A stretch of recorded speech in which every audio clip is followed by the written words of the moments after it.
Hi there, and a warm welcome to another episode of Today's Parent, where we connect you with experts and provide you with information to make your parenting journey a bit more easier. I'm your host, Christine Casina.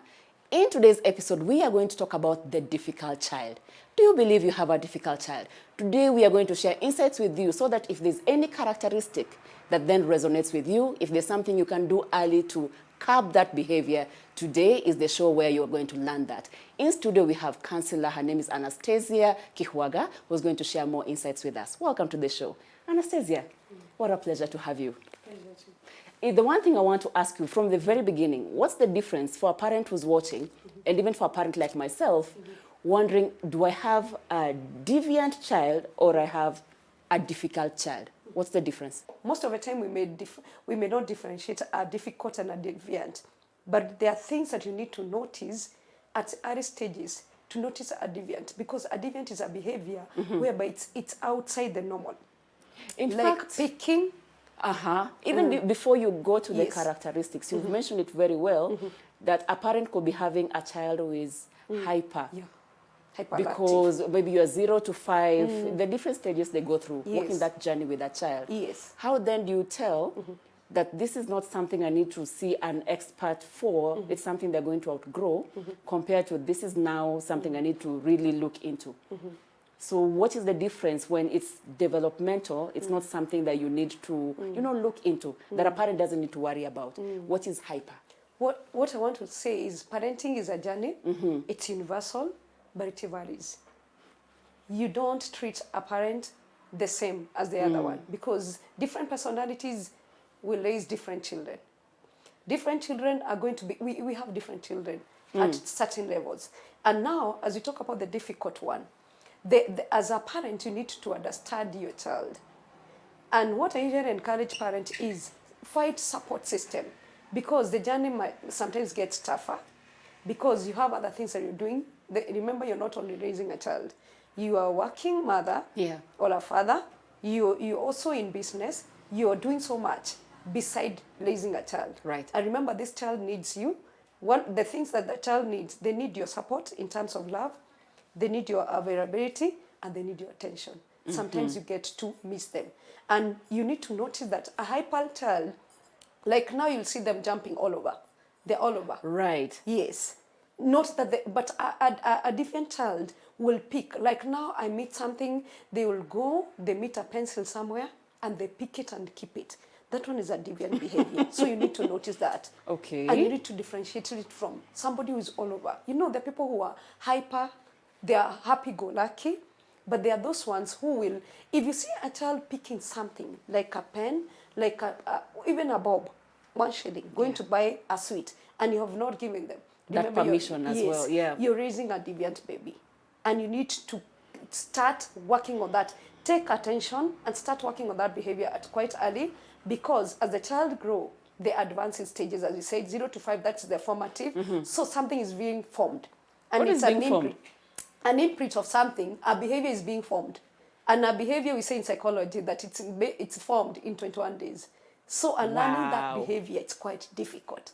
And some of the behaviors that you're seeing, even with the grown-ups and the teenagers, it never started when they are teenagers. Starts when they're small. Yes, when they're small.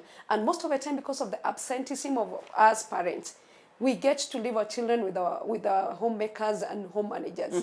And then they will never notice those things. The small things. Yes. But then become big things. Yes, they choose and pick. You need to pick them quite early, because you can never say that the children, even raising, I'm a mother of 3, I have a teenager, I have an 11-year-old, and I have a 7-year-old. They are very different. Like I have a daughter who is turning 14. My son is in between the daughters. So you can imagine. So I was getting difficult raising him, because my daughter is calm, the other daughter is quite calm. And the middle one? The boy, he's quite hyper. My boy will dismantle everything. Once it's new, he dismantles everything. So he's hyper. He's hyper. Right. And there is a time I almost felt that he was difficult, because he's like all over. He's all over. But the defiant is a behavior that is growing in a baby, and it grows over time. It is, Okay, so the one thing you've mentioned, Anastasia, the first thing is then you have a child who picks up things without asking and spending that money. Yes. What else? What we are encouraging parents, attention. Please Pay attention. Yes, pay attention, because it's a walk, it's a journey. You walk with your child. And this journey, it's not a one-day journey. It is not a 2 days journey. It is a walk. And you will walk with your child. And the more you get to know the stages of your child in terms of growth, the more you will be able to point a behavior. And also what happened is, for a deviant child, you will notice a behavior that is changing from the norm. Oh, so number 3, there is a change in their behavior. Yes. There is, always we have a behavior that is quite normal, because there is that which that we take that as is normal, acceptable to the society. But you'll find there are behaviors that start changing. You find things are getting difficult with time. It's not changing. A difficult child or a hyper child, with time as they grow, they outgrow. And after outgrowing, they pick another better behavior. They keep moving with it. But a deviant one, they move from stays with them. worse, From bad to worse. Yes, it keeps on going to the worst. And finally, at teenage, that is when we get the you cannot handle them, I can imagine. Because there is either a difficult child can grow and get an identity. They identify with themselves. As they grow, they mature and they adopt a behavior and they get an identity. But a deviant child, they grow with the problems after growing. In the teenage age, they get a confusion because they never developed an identity. Right. Yes, they never developed, they quite don't know themselves. Okay. Actually, they cannot tell you who they are. Okay. In terms of them understanding themselves, in terms of who am I, in terms of they never got to know, because when they were to grow, they never outgrow a behavior. They grew with it, it became part of them. And the worst is, in the formative years, that behavior, the stealing behavior, the uncouth behavior, it becomes an imprint, part of them. Can you imagine? So you can imagine. Can you imagine? That is why we're having difficult grown-ups today, whom we are wondering, okay, we are calling them cycle. So most likely they started off as deviant children. Sometimes, yes. But some of them pick from the peers. Yeah, as because they're growing up. Yes, as they're growing up. some of them. But as a parent, because we are now talking as a parent, in the formative years, within the family foundation, that is where children pick values. Yeah. If they don't quite get the right values, the belief system of a child is collapsed. And once the belief system is collapsed, they will never again. It's now starting the journey of unlearning the collapsed system. And I'm sure that must be very, very difficult. It's very difficult. That must be difficult. And that is why we are calling parents back home to be attentive. Be responsible, work with your child, may it be a boy, may it be a girl. And also learn the personality, because we may be calling the deviant, we may be calling the deviant when it's a personality. Yeah. Because we have different personalities, and they tend to appear even when a child is young. You know, speaking of which, Anastasia, Yes. let's go back to the causes of deviant behavior. What causes a child to become deviant? Yes, some of the things that cause a child to be deviant, one, the parents need to know the child may be bullied. Oh. By the house manager or by the environment. Maybe the environment is not quite working well. Yes. Right. So what happened is, if there is bullying, they tend to depict behaviors. It's a defense mechanism that is working against them, but to them it's a comfort. A defense mechanism, it's a way that you adopt to make yourself comfortable even when it's outside the normal way. And one of the things is bullying. Okay. Sometimes the children get stressed. They pick stress. How do you know when a child is stressed? And at what point does a child start experiencing stress? Stress, even at mom when is stress. Even when they are babies. Which is I true. do postpartum depression. I do postpartum depression counseling. Yeah. And one of the things you notice, when a child is stressed, they will bite your nipples when they are breastfeeding. It's not because of teething. No, it's not. Sometimes they're just uneasy and they want to release. Yes, they want to vent it out. So what is this baby trying to say? They are saying they are communicating. It's one of the language to communicate. Okay, sometimes when they are teething, they want to scratch themselves. Yeah, because the gum is itchy. Yes, but sometimes they're speaking, because the language of a baby, they will only speak when you're breastfeeding. So sometimes, and what happens, if the mother is stressed, they pass the stress to the baby. Which is true. Yes. So you even make them irritated more. So what are you growing in them? You're growing a behavior that is going to be seen very soon. Yeah, so you pass on that energy to your child. Yes, the energy, the negative energy. Yeah. So what we encourage parents, let's observe positive energy.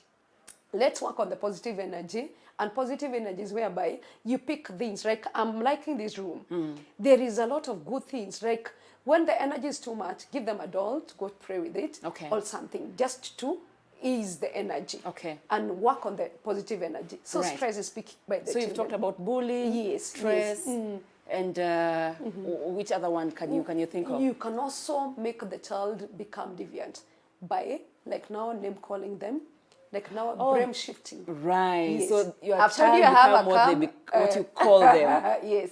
I've told you I have 2 calm girls and I have a And a boy typhoon. who is so I may start, he may become a blame game, whereby everything is done by her, and because they know him as somebody who is always hyper, Yeah. they might blame him. So with those blame, the child goes to their concept and they feel they don't like me. Remember what I told the needs of the child? Yeah. They need love, Yeah. they need attention, and they need the personal needs. But when they feel that they are not attended to, they feel like I'm hated in this family. What will happen? Wow. They will start picking, they get deviant behavior. Some of the behaviors that we are seeing, even drug and substance abuse. It is sometimes not, okay, some pick from the peers, but some of it is picked from the From the home. foundation. From the home setting. Yes. This person feels, I don't have a sense of belonging. So whenever they get the peers, they get a sense of belonging. So what do? They get another parent. Remember, today we have different type of parents.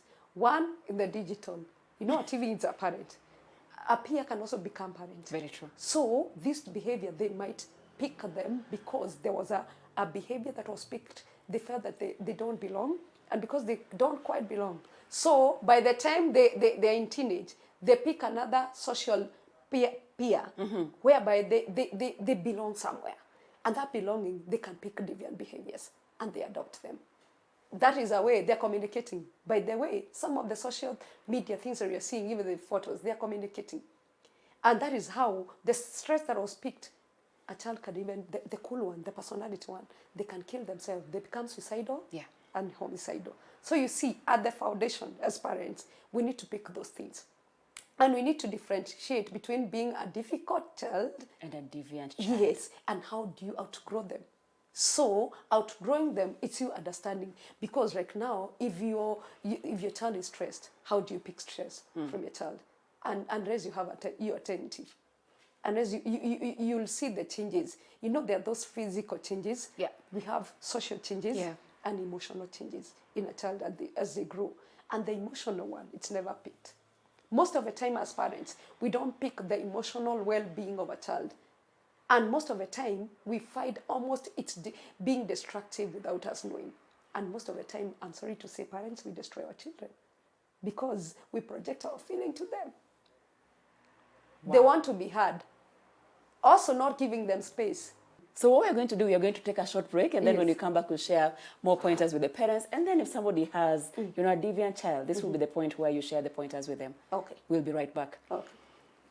In today's episode of Today's Parent, we have a conversation with Anastasia Kihwaga, who's a counselor, and she's sharing pointers with us. If you have a deviant child, this is the episode you need to watch so you can get pointers on how we can do better going forward. We're going to take a short break right now. We'll be back right after this.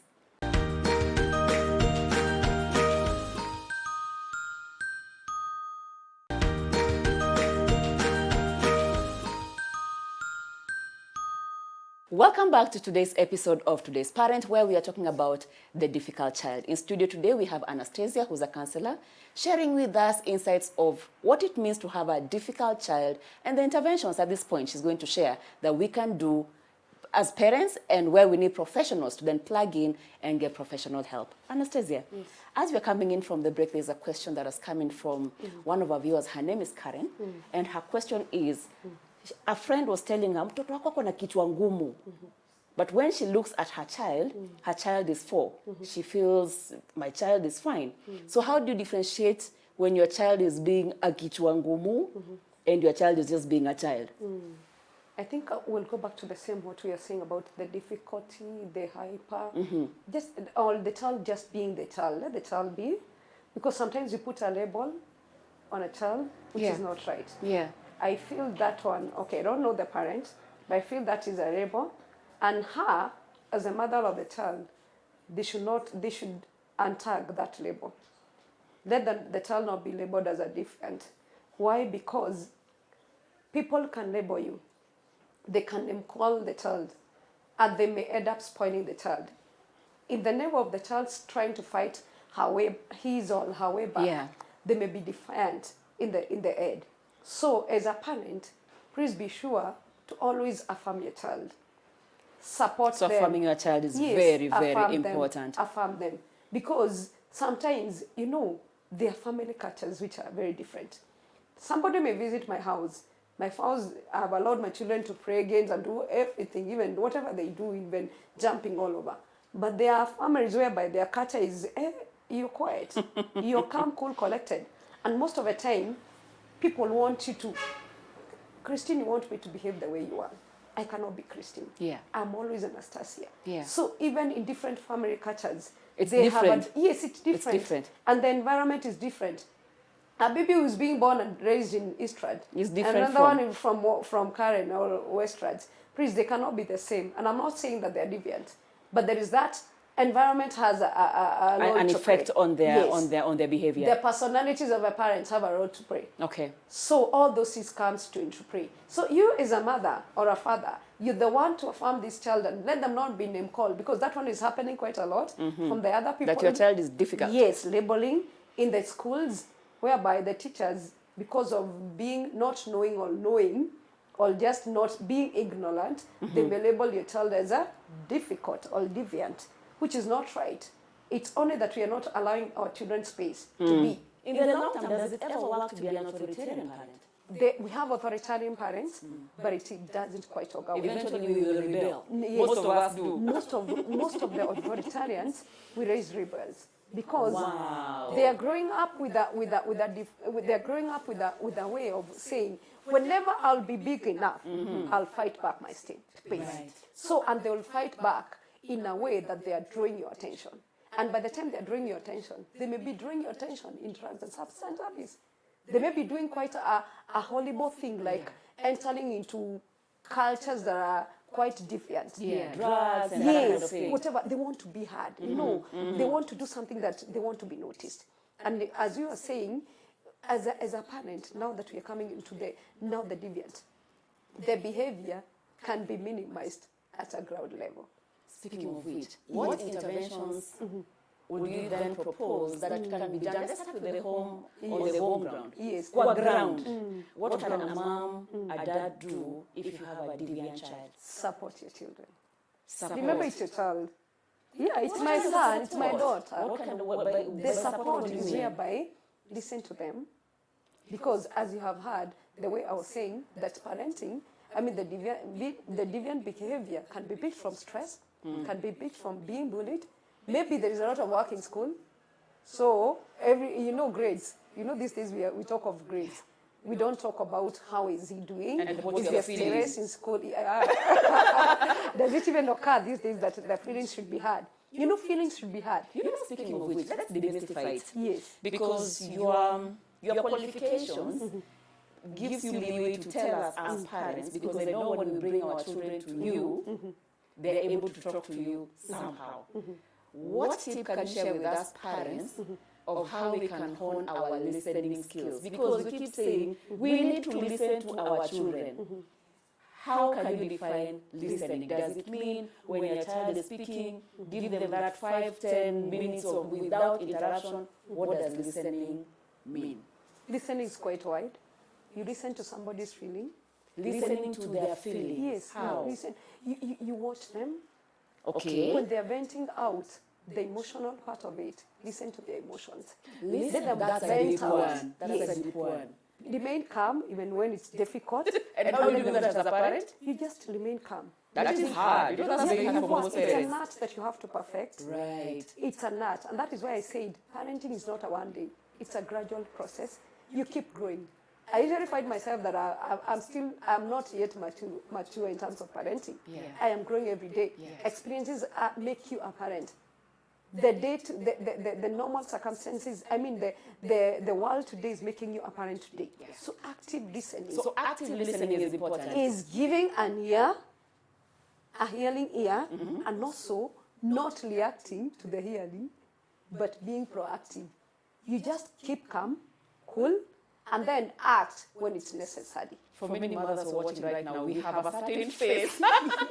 Even when our words are not speaking, but our facial expression. Patience is a fruit that needs to be worked Yeah. on. It's a fruit that really needs to be worked on because it's not easy.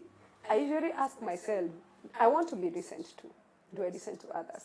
And most of the time, you don't listen to our children. And whenever you listen to your children, you pick they communicate quite much when you're listening. But when you're not listening, they will keep up and block. And I'm finding these days that I want to speak to my teenage boy or girl, but I was not there when he was growing up. So I didn't having a develop a conversation culture. now is Yes, hard. I didn't develop a culture of friendship, whereby compliment instead of complaining, compliment instead of competing, compliment. Let them have a space whereby they can fill in a gap and feel that they belong in that family. Instead of complaining, compliment. Yes, because every child needs to belong.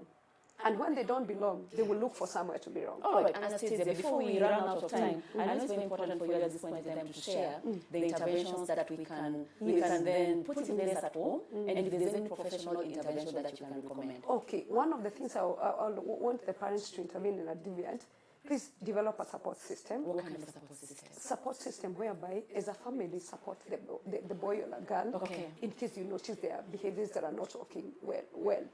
By either enforcing the behavior or letting them know that whatever they're not doing is not right. Also, look for a support system in terms of psychological professional, whereby people are going to support you who are better placed than you. Look for somebody to. We have counselors. We have people who are well versed in that area, experts in that area. Please consult an expert. And what I usually tell parents, including myself, it is okay to invest in our children. Because you don't invest today, tomorrow they're going to leap off from you. Yeah. Whatever you're bringing together in terms of house, in terms of building, in terms of developmental space, it's going to be a leap off in case you don't develop the child who is going to leap there. The person, the custodian of whatever you're bringing together. If you don't bring up a child in a way that they are going to be a good custodian of whatever you're bringing together, they will scatter them. Because if I have been investing in building, I've seen building going down because you take a child to rehab after rehab. It's not easy. Thank you, Anastasia. Yes. And with that, we thank you for your time. We have learned a lot from you. Okay. Thank you so much for coming. Thank you. In today's episode, we were talking about the difficult child. If any of these pointers that Anastasia has shared have resonated with you, it's not too late. What she has said that is of most importance, we need to learn to listen to our children.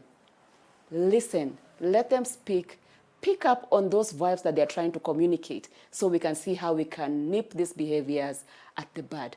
We hope you've enjoyed today's show and you've learned something, and we thank you for your time. We've been here in studio at Little Cribs, the home of fun, exciting and durable kids furniture.